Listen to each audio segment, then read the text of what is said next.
حمزہ شہباز شریف کی وزارت اعلیٰ کے انتخاب میں کامیابی نے عمران خان کو حالیہ ضمنی الیکشن میں ملنے والی سبقت اور بلند مورال کو ضائع کر دیا ہے، اور ان کے ورکرز کو اس ہار سے شدید دھچکا بھی لگا ہے، کیونکہ بظاہر ان کے نمبرز پورے تھے۔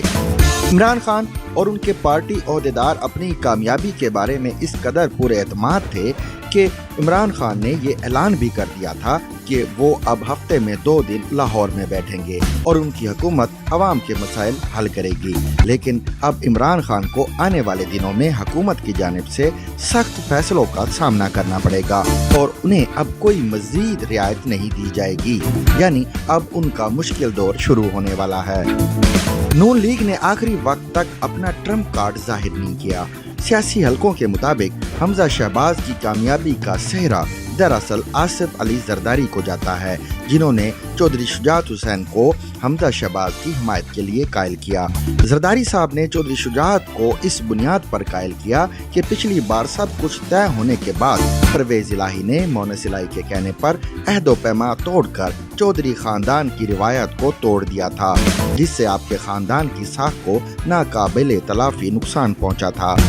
زرداری نے چودھری شجاعت کو یہ بھی کہا کہ آپ کے پاس اب دوبارہ یہ موقع ہے کہ اگر پرویز الہی کو وزارت اعلیٰ کا امیدوار بنانا ہے تو ہماری طرف سے بنائیں، ورنہ پھر اخلاقی طور پر حمزہ شہباز کا ساتھ دیں، جس پر چودھری شجاعت نے بہرحال یہ جرأت مندانہ فیصلہ کر دیا کہ ان کی پارٹی کے ممبران اسمبلی عمران خان کے امیدوار کو ووٹ نہیں دیں گے۔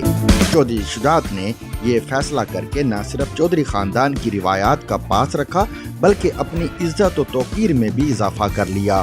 ان کے لیے یہ ایک مشکل فیصلہ تھا کہ وہ اپنے اصولوں کی پاسداری کے لیے اپنے کزن اور بہنوئی کے خلاف سیاسی قدم اٹھائیں، لیکن انہوں نے آصف علی زرداری سے کیے گئے وعدے کا پاس نبھایا۔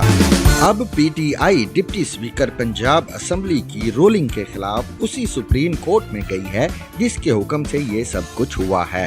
دیکھنا اب یہ ہے کہ اپنے ہی فیصلے کو سپریم کورٹ کون سی ڈائمینشن دیتی ہے۔ اگر کل کا انتخاب غلط تھا تو سینٹ کا الیکشن بھی غلط تھا، جب 64 ووٹ والا ہار گیا تھا اور 35 ووٹ والا جیت گیا تھا۔ اس الیکشن کو بھی سپریم کورٹ میں چیلنج کیا گیا تھا، مگر اس پیٹیشن کا آج تک کوئی فیصلہ نہیں آیا۔ ایسے اقدامات سے یہ تاثر نہیں ملتا کہ یہ جوڈیشل ایکٹیویزم صرف ایک پارٹی کے حق یا خلاف ہے۔